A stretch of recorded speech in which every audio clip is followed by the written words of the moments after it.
نای بەڕێزێ ڕێیان ڕێیانگیان با بچینە ئەولا ڕێیانگیان بەچیەوە سەرقاڵی ڕۆژانە وەڵا هەری شوکاری ماڵەوە دەی لە شەستا هاتم خوێندنە سەلام. تەواو کردووە نەوەڵا ئافرەتی ماڵی خواهاتنی ماڵی هاتوونی ماڵەوە بەڵێ. دەی لە شتان ساق بێ نێرگسە بەدەستەوە حەز لە نێرگسە ئارە وەڵا پێمەڵ لەو لێرگزاتی ئەمجا والله ڕێگەڵێ و نێرگسەیە وانە جەمە عدۆڵا ڕێگەڵێ و نێرگسەیە خۆی ماشەڵڵا بۆ قژە کاڵەوە سەلامەت سەرکەوتوی شەڵا چۆنە هاتون بۆ ئێرە وەڵای بازاڕیکردن و شتمان هەبوو تمان بە پیاسێنە و قەڵاب بکەین و جەوەکەی خۆشە و چاکە بە خێرێن سەرچاو زیاتر چ شتێکە کڕی من زۆر وەڵای زۆر چ شتێکە کڕی هەتا مناڵ خۆش بێت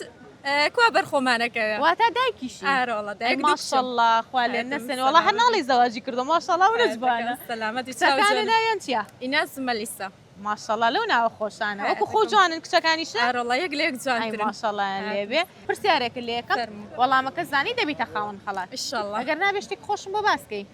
ئیشەڵڵا یادگاریکی خۆش باشە ئەو یادگاری خۆشە کە تۆمارێکەین ئەی طبعا ئەمە ئەیوانیا؟ خۆشترین یادگاریە ئەی بەیەکەوە چۆن؟ لەگەڵ ئارەڵا. مایکە سوورەکە قسەت کردووە نەبینێت ترێن قەیناکە لا نابیتە ترێن ئیشەڵڵا وەڵام مەگەر لەبەر جوانیەکەت ببیتە ترێن ئەوە ماشەڵڵا شیانە بێ وانە ئەڵێ گوڵی ماشەڵڵا ئەوە شیانە بێ پرسیارەکە خۆشی بە قوربان پرسیارەکەمانە خەڵکی کوێی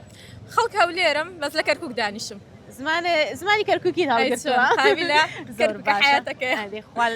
ئاوەدانی کە هەر چوار پارچی ئامین یا کوردستان ڕەبی هەموو لەگەڵ شارەکانمان ئاوەدان بێ حیاتم پرسیارێک لێکم وەڵامەکە زانی دەبیتە خاوەن خەڵات بەڵێ. گەلی شێرانە سەیرانگەی گەلی شێرانە سەر بە چ پارێزگایەکە